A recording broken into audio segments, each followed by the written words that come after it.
të kthehemi pak tek ajo që ti e bën prej vitesh me shumë dëshirë edhe me shumë profesionalizëm, aktrimin.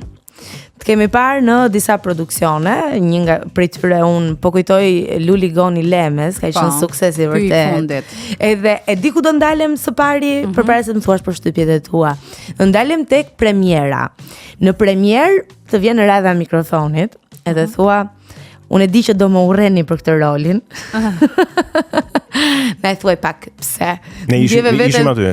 Ndjeve nevojën të shpjegohesh për rolin që kishe në atë film. E kisha për fare visin. Nuk e kisha për publikun. Fare visi do më urrej për këtë rol, po e kishin shkputur goxha, nuk ishte një rol i madh, po e pranova me shumë kënaqësi se është bërë kjo. Mendojnë që duke qënë se kam startuar me role kryesore, siç ishte roli Valbonës te I Love Tropoja, mendoj njerëzit që unë bëj vetëm role të mëdha dhe nuk pranoj kështu role të vogla episodike. E pranova me shumë kënaqësi, pasi lexova edhe skenarin, u dashurova me këtë personazh dhe direkt filloi fantazia ime se un kam, domethënë kur e marr skenarin e lexoj, i besoj shumë instiktit të parë të leximit. Siç e përfytyroj në momentin e parë të leximit, ashtu dua të jetë edhe karakteri, edhe roli në film. Ndodh besoj me çdo artist që në momentin që lexon tekstin fillon dhe vizualizon si do dukej në produktin final. Dhe me njëherë u hodha i dua flokët kështu, po sikur t'jenë veshja kështu, po sikur ta bëjmë kështu. Domethënë e vizualizova gjën, edhe kam shkuar në Kosovë, kam bërë veshjen, pavarësisht se si ishte detyra ime dhe Tila e bën më së miri këtë punë si kostumografe, e bën një jashtëzakonisht shumë mirë. Ram dakord që zakonisht i fus hundët unë në këtë gjëra. Kam shumë qef, po sigurisht kur më lejohet, se ka edhe njerëz që nuk pranojnë, thot unë e kam darësh këtu. Edhe kishim një bashkëpunim shumë të mirë, domethënë skenariste, kostumografe, regjizore, edhe e vesha me atë imagjinatën time me një paruke bionde. Jo se s'doja të dukesha si unë, po doja ta bëja një diva siç e kishin menduar këta Samantën e divën e striptizmit. Edhe më pëlqeu shumë roli. Ishte fantastik, në fakt. Do doja të kisha pasur më shumë kohë që të bëja një performancë të vërtet të striptit. Shkova për herë të parë në strip, për ta parë, ishte hera parë që shkoj në jetën time. E kuptueshme se duhet mësosh pra. Patjetër, po. Zakonisht kur ti nuk i posedon, domethënë disa të dhëna për karakterin që t'jepet në film, ti je i detyruar të kërkosh, dhe kjo është puna e aktorit. Pa paragjykime. Edhe aktori që luajti Jokerin ka qëndruar për shumë gjatë në një spital psikiatrik për të arritur të marrë të gjitha ato aftësitë e nevojshme që i duheshin për të bërë atë rol. Kështu që është një punë kërkimore e çdo aktori edhe kjo. Është një punë kërkimore dhe vazhdimisht për shembull e potencoj me ata të cilëve ju jap kursin e aktrimit që përveç asaj që bëjmë në jetën e përditshme që është puna jonë e zakonshme dhe ne e njohim shumë mirë, një aktori i duhet t'i zëtroj disa profesione në të njëjtën kohë, edhe të vëzhgoj, të mësoj, ta praktikoj. Kam bërë kurse kërcimi me Gracianon për rreth 1 muaj, që të zhdërvjellohesha një çik, edhe për shkak të, domethënë u pres skena për shkak se kalonte plus 18 dhe duhej që të zinim edhe këtë moshën që lejohet, domethënë poshtë 18-shit. Ta shihnin të gjithë se ishte shumë i bukur për të humbur nga unë ndërprej pak, nuk kam pasur paragjykime, nuk kam paragjykime për asnjë lloj roli që e bëj, jam ndier shumë mirë me gjithë ekipin e xhirimit dhe po kështu doli Samantha. Mendon që ne shqiptarët kemi arritur atë pjekuri, le ta themi, mentaliteti, saqë të arrijmë të ndajmë çfarë është art dhe çfarë është e papranueshme, sepse nëse ne jemi natyrë paragjykuese dhe jo jemi, po është fakt, domethënë gjithmonë ti lidhesh me personazhin që e bën. Në fakt personazhi të gjitha personazhet në përgjithësi që kam bër, po I rikthehem edhe tek I Love Tropoja kam pas të vështirë sepse kam pasur paragjykimin e brendshëm, për shembull, po si janë vajzat tropojane. Do të thënë kam pasur vështirësi ta luaja vetveten. Kam pasur një paragjykim sepse doja të jepja më të mirën e mundshme të vajzave tropojane te ky personazh. Nuk kishte të bënte me Ariolën, nuk ka asnjëherë të bëj me Ariolën. E kam thënë shpeshherë, në jetën e përditshme jam një vajzë me komplekse, në kuptimin kam ato të mia, kornizat e mia kur më vjen keq për disa gjëra, skuqem akoma, domethënë si më qen vajzë vogël, edhe kam ca komplekse. Kur bëhet llaf për skenarin, për filmin, domethënë këtu është profesion. Dhe nëse ti ke po themi probleme me rolin, komplekse me rolin, atëherë mendoj që nuk je për këtë punë, po publiku vazhdimisht krahëson karakterin e një personazhi me personalitetin tënd, gjë që janë diametralisht të kundërta. Me kë personazh ta kanë lidhur më shumë ty imazhin tënd personal më tej? Po për shembull kur e nisa te Osamiri me Xhbanen, njerëzit mendonin që isha njësoj, jo se jam e egër, po jam e egër kur duhet. Edhe të gjithë mendonin, po ti s'ke kaq e egër, s'ke kaq e vështirë, nuk ke temperament, se ata I thon kur ke një karakter të vështirë, thon temperament, nuk qenë ke karakter temperament. Për shembull me atë më kanë personifikuar për shumë kohë dhe mendonin që isha goxha e rrept si njeri. Po nuk kam unë kështu probleme ç'a do thonë mbrapa se del produkti, nuk e kam problem fare. Ti je aktore, aktori është profesionist dhe duhet pranoj çfarë do lloj roli. Dua të rim pak tek striptizmi. Po, hajde rim po. Jo se nuk e dija që kishe vajt vajta për herë të parë, vajta për herë të dytë, vajta për herë të tretë. Çuditëshin njerëzit që ç'a bën Ariola ju shkon në striptizëm. Fati ishte sepse ishte plot, është në qendër aty te ushtari pa njohur, edhe se s'na lejo të përmendim emra. E dim. Po, okay. Aty përballë parlamentit, pra. Po. Edhe ishte errësirë, ishte plot, ishte full. Unë gjita në kat të dytë sepse ishte pak më privat. Edhe doja të shikoja të gjithë gjën, se si reagonin vajzat. Unë kisha parë në filma, po nuk është e njëjta ndjesi. Edhe e pash të gjithë situatën, ambientin, atmosferën, në mënyra se si sillesh, në mënyra se si ato e kishin profesion, siç e kam unë profesionin tim dhe do me thënë, pash të gjithë, studiova të gjithë ambientin dhe kam shkuar për të qëndruar 1 orë dhe kam ikur në orën 12 dhe kam dalë që aty në orën 4 dhe me vete... E di si është kjo historia, Ariola? Na ndodh të gjithëve. Kisha një shoqen time me vete, s'po e përmend se nuk më ka dhënë. Edhe çun të ishe se bisha ndajt kaq shumë. Edhe mund ta përmend. Do të thënë ajo i bëri pyetje se ishim ulur me këtë çunin që e kishte, edhe i bëri pyetje nga aja deri në xh sikur po e hapte vet ajo. Gazetari ishte shoqja? Jo. E përmenda pak më përpara, po s'po e interesuar. Edhe unë isha gjatë gjithë kohës, do të thënë, unë kam qenë empir totalisht, se jo nga ndonjë paragjykim, nga vëzhgime. Nuk doja të më humte as një lëvizje, as e klientëve që ishin aty brenda, as e vajzave, as mënyra se si komportoheshin, se si silleshin. Doja të vidhja lëvizje, doja të vidhja gjeste, mimika të këtyre vajzave. Një lëvizje interesant që punonin. Tani, besoj ndoshta në atë mbrëmje të rënë rasti mbas edhe të bisedosh me këto vajza, po? Jo. Nuk bisedove me vajzat, nuk pate mundësi. Jo. Shumica ishin të huaja, edhe ato ishin punë. Nuk është se unë kisha një rol që ta zbërteja jetën e tyre, apo unë kisha vetëm një kërcim dhe kaq. Mua më duhej vetëm ambienti, situata, atmosfera, nuk më duhej jeta personale e këtyre vajzave. Që mendoj me gjithë opinionin tim mendoj është një ndër punët më të vështira. Të paktën mua kështu më reflekton së brendshme. Më duket një punë realisht shumë e vështirë. Po pse nga ajo që peti aty, pse dha këtë përshtypje? Po tani është e vështirë të zhvishesh, të kërcesh, të performosh për njerëz që ti nuk I njeh. Ndoshta është e paguar dhe nuk mund të marr parasysh se si realisht I kanë hallet këto vajza që është një profesion goxha I paragjykuar, jo vetëm në Shqipëri, po kudo në përbot. Por mendoj që gjendja ekonomike I shtyn këto vajza për të kërcyer. Qartë.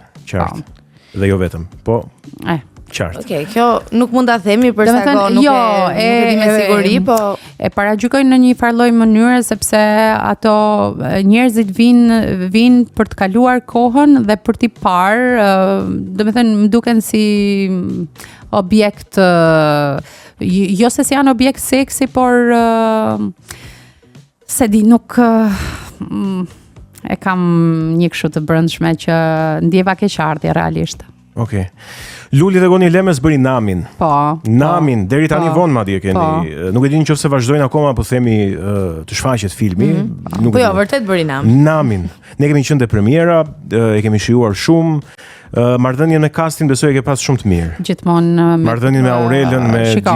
E the shumë bukur që nëse njerëzit nuk kanë problem me mua, unë nuk kam kur problem me njerëzit dhe sidomos me kolegët mundohem të ndërtoj një raport jo miqësor, por cilësor shumë korrekt dhe të bazuar në respekt për punën që bëjnë që të gjithë. Se nuk jam natyrë xheloze, unë duar trokas për të gjithë. Mendoj se të gjithë kanë momentin e vet. Edhe për mua vlen, bëjnë, nuk kam kështu problemesh, po me kolegën përgjithësi kam marrë. Në fakt edhe nga videot që dilin në për story, për shembull, marrëdhënien me shumë e mirë. I vlerësoj në mënyrë shumë pozitive gjithmonë. Një koleg I cili ka befasuar ndoshta në gjithë karrierën tënde lidhur me mënyrën se si e merr rolin, e zhbirlon personazhin edhe sjell në skenë.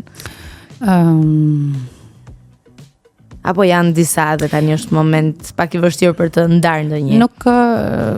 Nuk më ka rënë rasti që të punoj me njerëz që po I referohem filmit ku unë kam qenë asistente e dytë e regjisë Treja Mesreve për Arben Bayraktarin, është një aktor international I njohur, nuk është vetëm I Shqipërisë dhe Kosovës. Domethënë mënyra se si punonte ai më ka pëlqyer shumë. Mënyra se si distancoi, mënyra se si mbante bllokun gjithmonë me vete, mënyra se si punonte për rolin, po. Gjithmonë që kur kam startuar, sepse ne përfundojmë për, domethënë profilizohemi aktor teatri dhe jo aktor filmi, dhe pastaj seti I filmit dhe I xhirimit është diçka shumë e panjohur për ty. Unë gjithmonë jam një vëzhguese shumë e mirë, sepse aktori duhet të jetë vëzhgues shumë I mirë edhe I saktë I jetës. Domethënë jam një vëzhguese e detajeve, jo për shkak të shenjës, po për shkak të profesionit, jam vëzhguese e intësishme e çdo lëvizje që bëhet qoftë nga çdo kush që ndodhet në setin e xhirimit. Më pëlqen shumë të shoh edhe gjëra që s'kan të bëjnë me mua. Nga Treja Mesreve më kujtove në fakt një batutë që më ka mbetur në mendje se ka shumë vite në fakt që është publikuar. Ka qenë një moment I puthjes. Nuk di nëse po e them eksaktësisht ashtu siç ka qenë, po kam ngrënë hudhra, ka qenë ajo batuta, po nuk e di të qeshurat e mia në ato momente. I këndshëm, edhe ai si film, edhe çdo produksion tjetër ku ti ke marr pjesë. Aty kanë luajtur fëmijët e mi, Helga ka qenë rol kryesor, ka qenë ajo vajza e veshur me perçe, që e kishte Daj Arbenin. Po kam pasur aktor që I kam vëzhguar intësisht në mënyra se si punojnë, jo për t'ja vjedhur stilin, po edhe për t'ja vjedhur pse jo, po më pëlqen ti shoh gjërat shumë intësisht. Ndërkaq për shembull një tjetër film që mua më ka bërë përshtypje sa I takon interpretimin tënd është Klithma, në film me metrazh të shkurtër. Aty për mua them, ai është filmi im I parë. Ka ardhur ndryshe, më vjen ndryshe po them nga rolet e tjera. Do të tregoj edhe diçka që lidhet me pyetjen që bëre atë krahasoj njerëzit, domethënë te filmi Klithma u bë në 2017 tetor. u xhirua në Kosovë, është një histori shumë e dhimbshme e Kosovës dhe akoma sot e kësaj dite është një temë tabu sepse flet për burrat e përdhunuar dhe jo vetëm për gratë e përdhunuara gjatë kohës luftës. Ky rol është shumë i veçantë për mua sepse në castin e gjerë që kishin ardhur për Pa problem.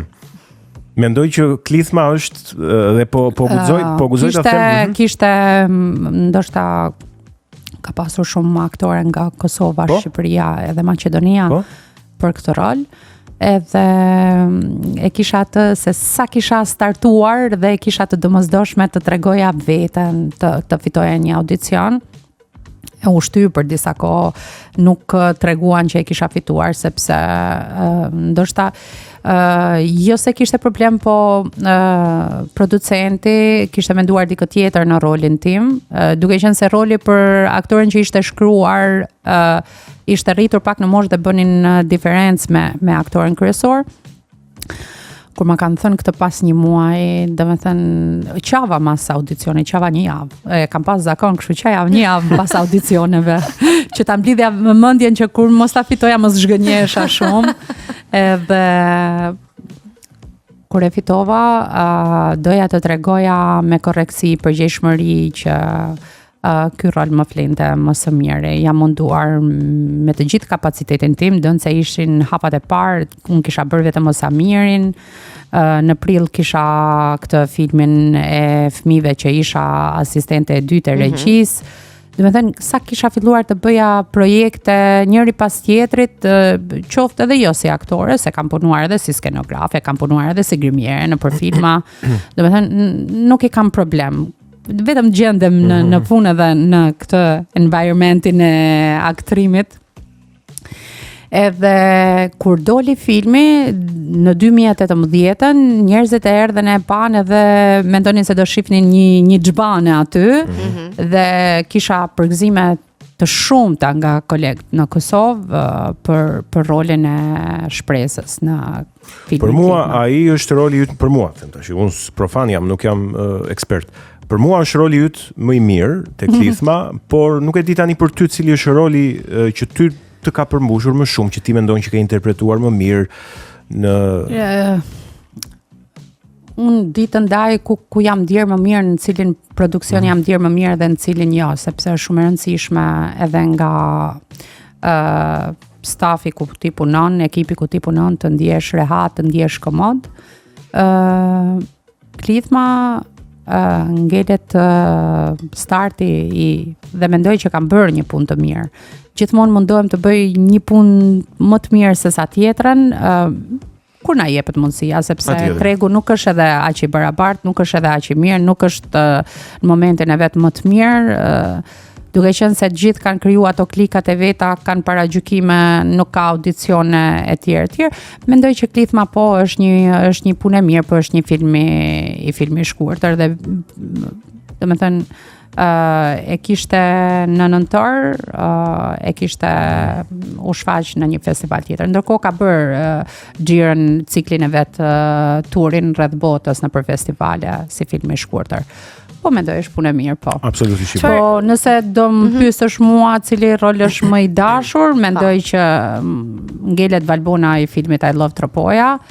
Më dha një ngritje dhe një shtysë shumë e rëndësishme në projektet ku ti punon, që të kesh edhe një shtysë shumë të madhe nga ky projekt filmik që bën. Domethënë më dha një shtysë shumë të madhe dhe njerëzit thanë okay, është edhe kjo.